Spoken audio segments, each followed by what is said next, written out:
வணக்கம். சேலத்துல கொடுக்கப்பட்ட ஒரு சாதாரண புகார் அதோட அலைகள் உலகத்தையே தாக்குதுன்னா நம்புவீங்களா?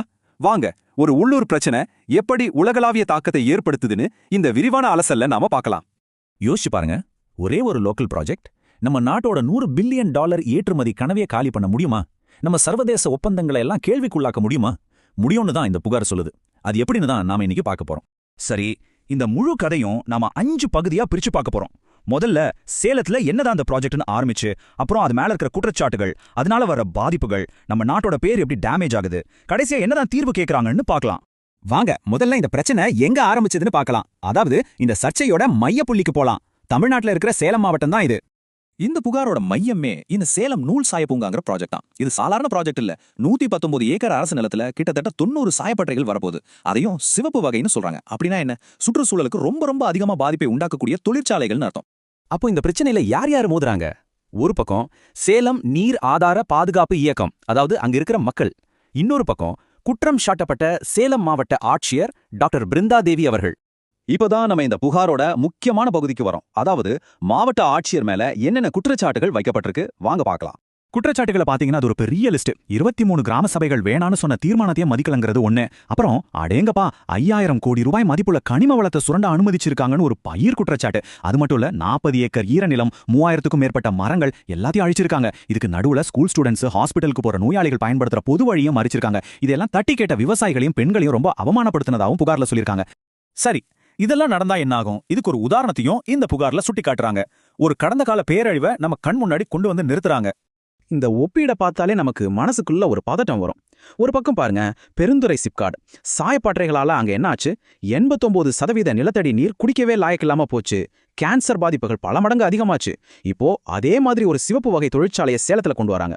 பெருந்துறையில நடந்த சோகம் சேலத்திலயும் திரும்ப நடக்கக்கூடாது. இதுதான் அவங்களோட வாதம். இப்போ இந்த திட்டத்தால ஏற்பட்ட இழப்புகளோட அளவை பார்க்கலாம். தலையே சுத்திடும். கிட்டத்தட்ட 67,08,290 டன். இது என்ன தெரியுமா? ரொம்ப அரிதான மக்னசைட், டுனைட்னு சொல்ற கனிமங்களோட அளவு. இவ்வளவும் அழிக்கப்பட்டிருக்கு. சரி, இந்த கனிமங்களோட மதிப்பு எவ்வளவு தெரியுமா? சும்மா இல்ல, 5000 கோடி ரூபாய். இது நம்ம நாட்டோட சொத்து. இது மட்டும் போதுமா? இல்ல, 3000க்கும் மேற்பட்ட மரங்கள் எந்த அனுமதியும் இல்லாம வெட்டி சாய்க்கப்பட்டிருக்கு. கடைசியா ரொம்ப முக்கியமான ஒண்ணு, 40 ஏக்கர் ஒரு பழமையான ஈரநிலம். சட்டத்துக்கு புறம்பா இதையும் மூடிட்டாங்க. இதெல்லாம் வெறும் நம்பர்ஸ் இல்ல, இது ஒரு மிகப்பெரிய சூழலியல் பேரழிவு. சரி, இதெல்லாம் சேலத்துல நடக்கிற ஒரு உள்ளூர் பிரச்சனை தானே. இது எப்படி சர்வதேச அளவுல ஒரு பெரிய சிக்கலை உருவாக்குது? வாங்க பார்க்கலாம். புகார்ல இருக்கிற இந்த வரியை நல்லா கவனிங்க. இந்த திட்டத்தை தொடர அனுமதிச்சா பெரிய பெரிய குளோபல் பிராண்டுகளுக்கு சிக்கல் வரும். அது மட்டும் இல்லாம தடையில்லா வர்த்தக ஒப்பந்த பேச்சுவார்த்தைகள்ல இந்தியாவோட பேரே கெட்டு போயிடும். இதோட அர்த்தம் என்ன? இது சேலம் பிரச்சனை இல்ல, இது இப்போ இந்தியா சம்பந்தப்பட்ட பிரச்சனை அவங்க சொல்றாங்க. இங்கதான் விஷயத்தோட உலகளாவிய தொடர்பு இருக்கு. இந்த திட்டத்துக்கு பின்னாடி இருக்கிற திரு அழகரசன் புகாரன்படி உலகத்தோட மிகப்பெரிய பிராண்டுகளான கேப், H&M, ஜாரா, வால்மார்ட் மாதிரியான கம்பெனிகளுக்கு சப்ளை பண்றாராம். அப்போ என்ன அர்த்தம்? சேலத்துல நடக்கிற ஒரு சின்ன தப்பு கூட இந்த பெரிய கம்பெனிகளோட ESG மதிப்பீடுகளை காலி பண்ணிடும். அவங்க பேருக்கு பெரிய களங்கத்தை உண்டாக்கும். பாதிப்பு இதோட நிக்கல. நம்ம நாடு, இங்கிலாந்து, ஐரோப்பிய யூனியன் கூட தடையில்லா வர்த்தக ஒப்பந்தம் பேசிக்கிட்டு இருக்கு. இந்த மாதிரி சுற்றுச்சூழல் பிரச்சனைகள் அந்த பேச்சுவார்த்தைகளையே பாதிக்கும். அது மட்டும் இல்லாம நம்ம பாரிஸ் ஒப்பந்தம், ஐநாவோட வளர்ச்சி இலக்குகள்னு உலகத்துக்கே நிறைய வாக்குறுதி கொடுத்திருக்கோம். இந்த ப்ராஜெக்ட் அந்த வாக்குறுதிகளுக்கெல்லாம் நேரெதிரா இருக்கு. இது உலக அரங்கில் நம்ம நம்பகத்தன்மையை கேள்விக்குள்ளாக்குது. சரி, இவ்வளவு பிரச்சனைகள் இருக்கு. அப்போ இந்த புகார்தாரர்கள் என்னதான் தீர்வு கேட்கறாங்க? அவங்களோட கோரிக்கைகள் என்னன்னு இப்ப பார்க்கலாம். அவங்களோட கோரிக்கைகள் ரொம்ப தெளிவா, நேரடியா இருக்கு.